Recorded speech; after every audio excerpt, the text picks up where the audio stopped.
Hello everybody, it is Marty McConnell, the Off-Grid Gecko here, and today I'm going to be, I'm going to be doing a lot of things, but for this part of today, so I've been talking about bringing sand up to put in my garden and mix with it, and I'm going to show you guys how I do that. So this is the spot where I get the sand. As you might be able to tell, it doesn't look like a beach. So there's all kinds of organic matter growing in here, and this stuff grows up, and then about 3 or 4 times a year, that little creek behind me will actually flood to the point where this entire area, like up to where the camera is, literally like to here, will be totally flooded out with water, and it kills all this stuff. It dies in the ground, and so a lot of the sand here is actually kind of like topsoil almost. I mean, especially on top here, it's like a really sandy loam, I guess. Yeah, it's a creek, and this is the stream that I walk sometimes. If you see me in the video looking for rocks, like that's where I'm walking. There's a little bit of water in it right now. So alright, and this is the pit, and I guess I could have backed up further than I thought. I'm always a little nervous out here. You want a good four-wheel drive if you're driving on sandy soil like this, because I'm just nervous to hell that I'm going to sink. But I basically just start at the top and work my way in, and you can see after this has been rained on and cleaned out a little bit, it's starting to look a little more like beach sand, but it's still got a lot of organic matter in it. On the side of the rock, this is a wild garlic, or some of you call it wild onion. They're delightfully delicious, and these will grow up top. So anywhere I put this sand, these are going to start sprouting up, and I got to yank them out of the ground at that point. These are also good as like a chive, or you know, you could chop up the stem, you can eat the seed head, you can wait for them to flower and eat the little flower bulbs. They're really, really spicy. Good stuff.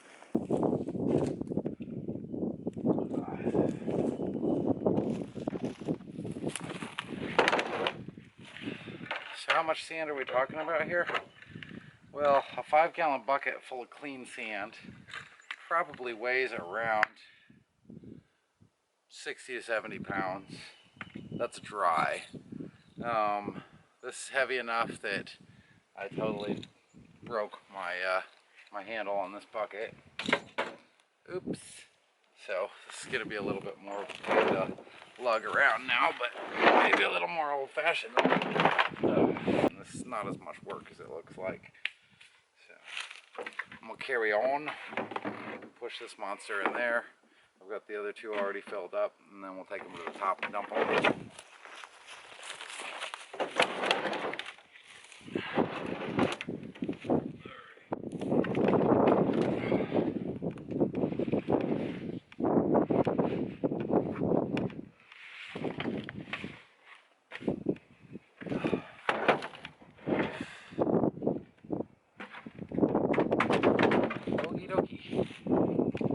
So that'll be about 1,200 pounds of sand.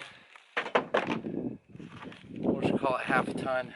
Let's take it up there, dump it. This should be enough for 6 garden beds. And I want to use sand for other stuff too. So.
And that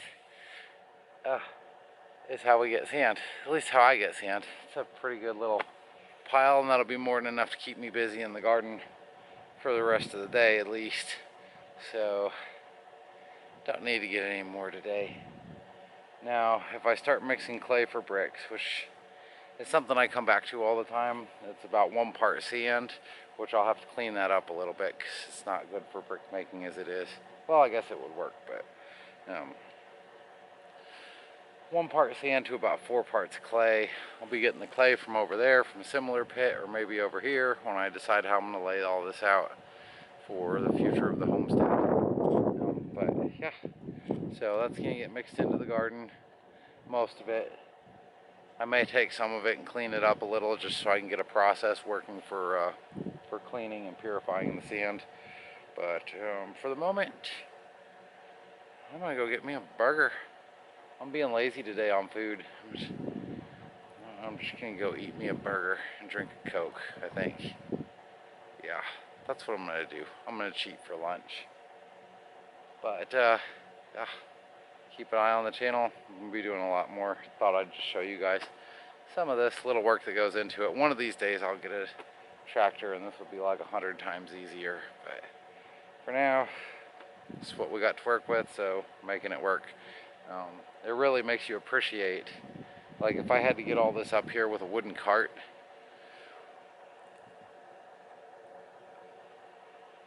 or something like that, yeah, I just wouldn't do it. Or if I had to carry baskets full of sand on my head, because that's like a 1/4 mile walk and then a climb of about 150 feet. Yeah, no, that doesn't sound like a good time at all with anything less than about 20 people. I mean, then you can make it work, but this is just so much easier, so it makes you really appreciate your truck. I'll talk to you guys next time. Don't forget to subscribe and do all that stuff. What do you want, fat cat? And keep watching. The fun's gonna continue. Come here. Come here, dum-dum. Say hi. Say meow. And that's the end of our show, donk.